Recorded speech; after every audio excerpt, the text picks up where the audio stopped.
Hi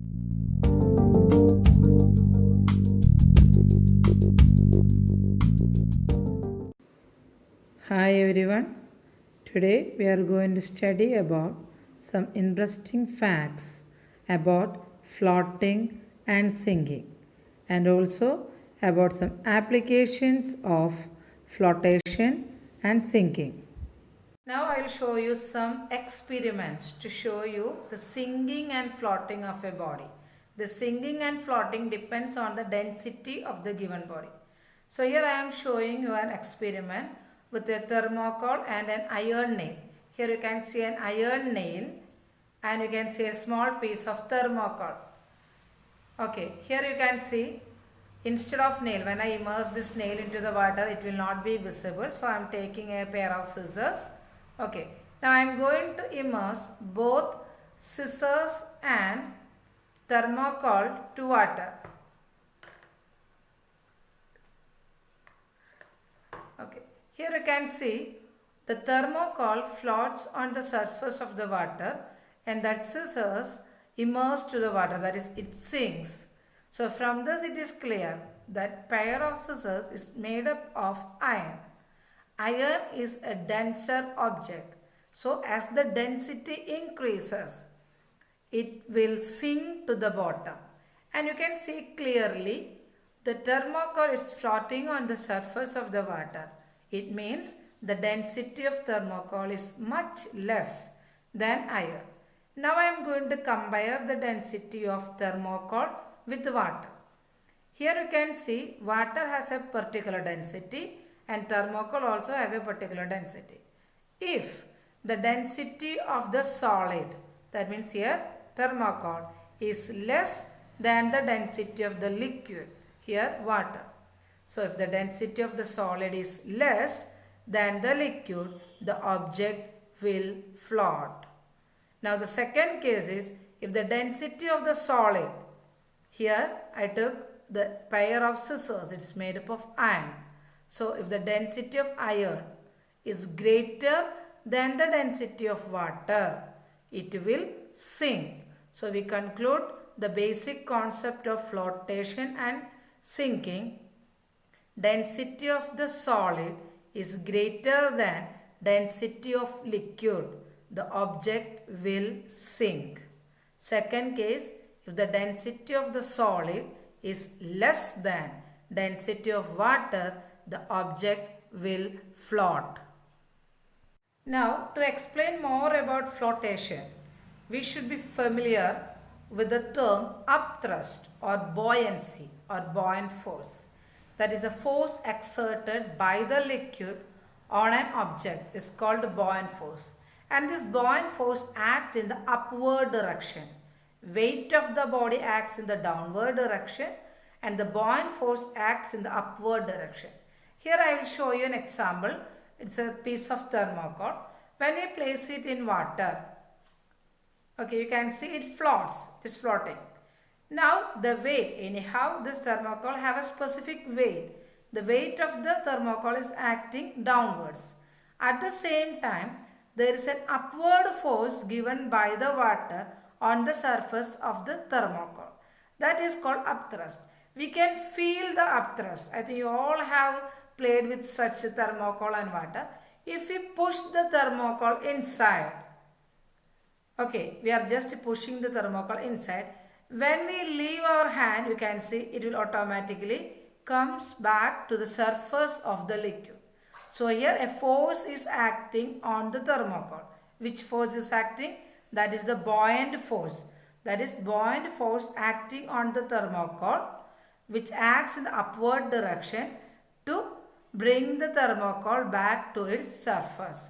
So this force acted by the water or by any liquids in the upward direction on the surface of the solid is known as buoyant force, or this principle is known as buoyancy, or another name is upthrust, acting in the upward direction.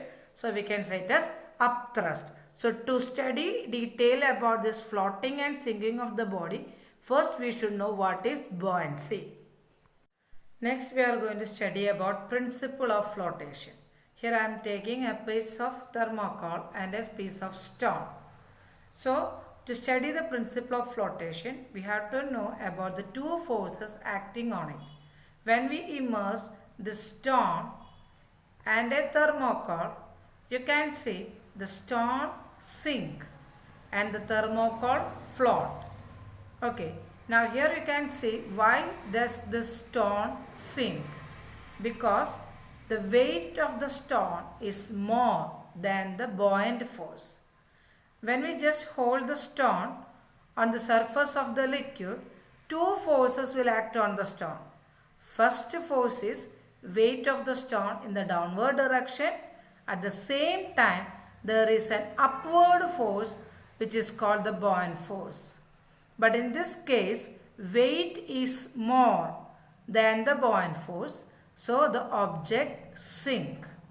Now the second case, you can see the thermocol is floating on the surface of the liquid. Here you can see on the thermocol also two forces are acting. There is a small weight for the thermocol which is acting in the downward direction, and there is an upthrust or the buoyant force acting in the upward direction. In this case of thermocol, the upward force is more compared to the downward force. So what happened? The thermocol will float on the surface. So depending on the weight and buoyant force, an object will float or sink. So under this principle of flotation, we are going to study about three cases. When the weight is greater than buoyant force, when the weight is less than buoyant force, and the third one when the weight is equal to buoyant force. Now I am going to explain you about the three cases under principle of flotation. In this video you can see three objects. The first one you can see a stone which is at the bottom. It sinks to the water and it is taking rest at the bottom of the vessel. And you can see a small blue color cup. It is floating, but the major portion of the cup is inside the liquid, but it is floating. And you can see the third object, it is a thermocol. The entire object is floating on the surface.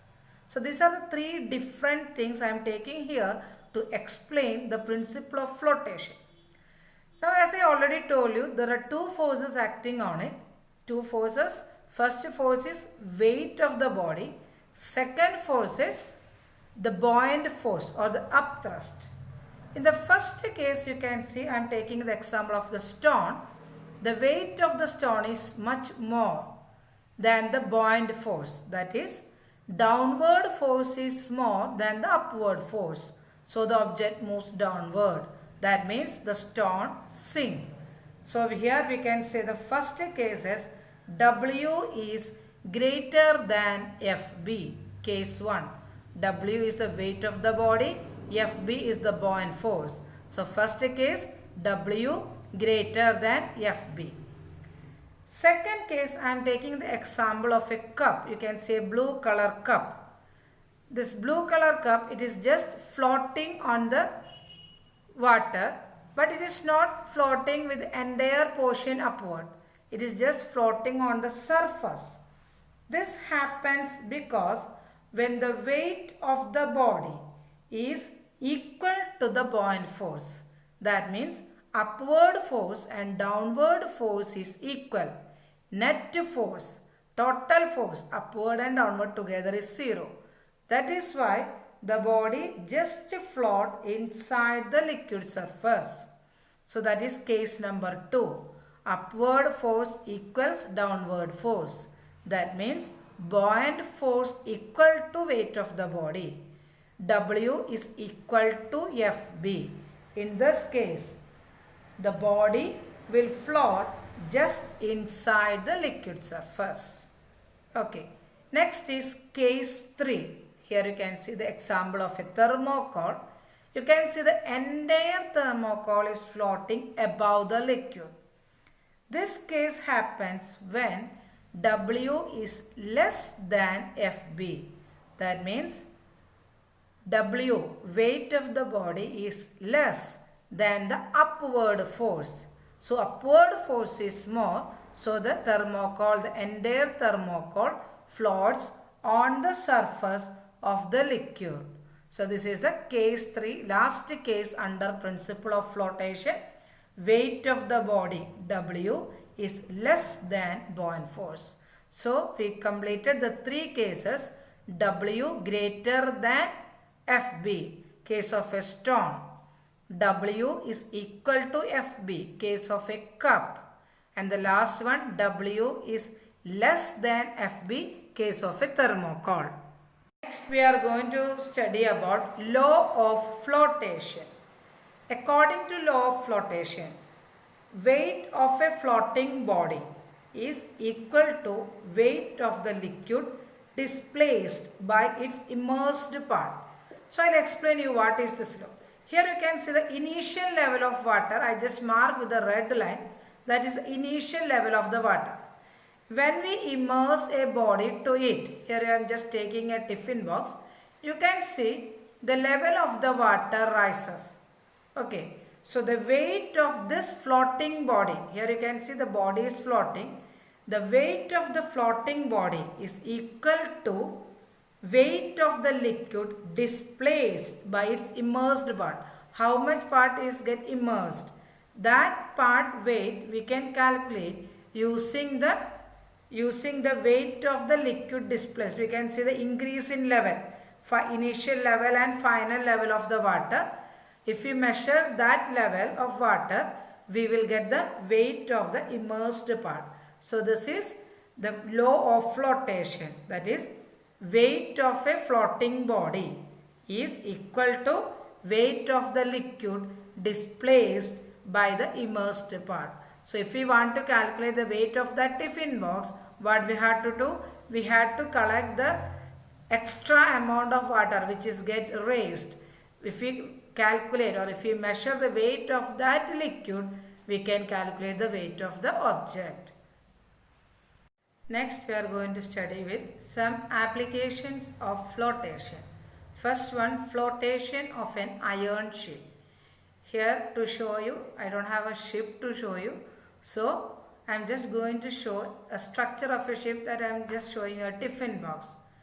A nail made of iron, here you can say a pair of scissors, both made of steel. If we immerse both this pair of scissors and the tiffin box, you can see the tiffin box is floating on the surface and the iron nail or the pair of scissors sink to the bottom. That means a nail made up of iron sinks in water, but a ship made up of iron does not. What is the reason? The reason is that the nail is solid and the density of iron is greater than that of water.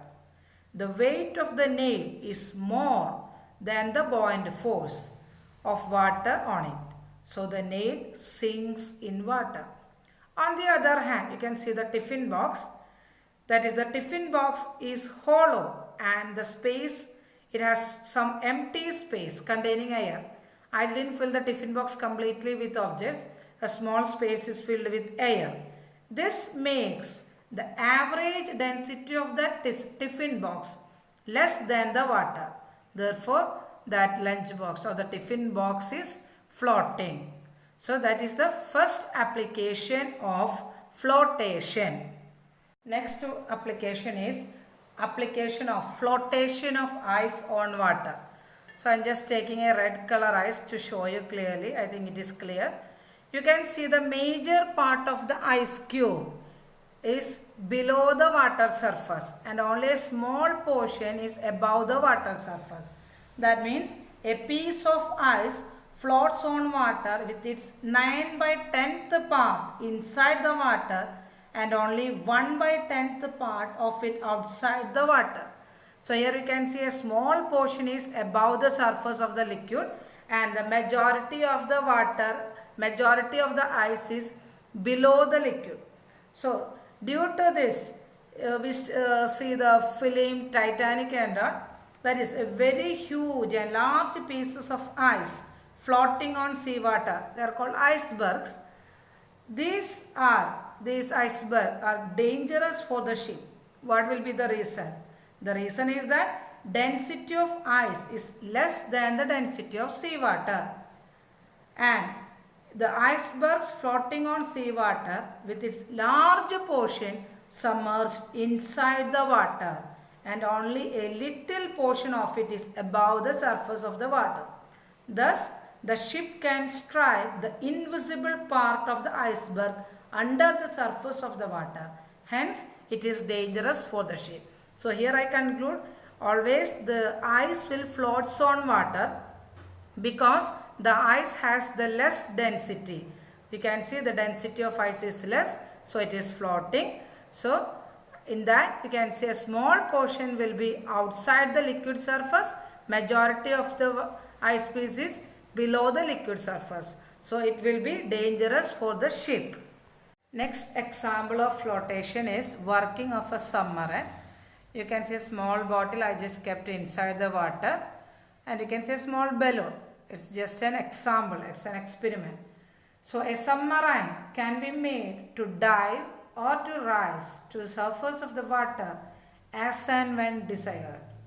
So here the question is, how is the submarine able to dive to the water and how it can rise to the surface of the water? For that, the submarine is well designed. It have a watertight boat. It is a watertight boat and which can travel underwater like the ship. A submarine is provided with water tanks to make the submarine dive. The tanks are filled with water. So, the average density of the submarine becomes greater than the density of seawater and it sinks. That is, just now you can see our submarine. It is in a sinking position.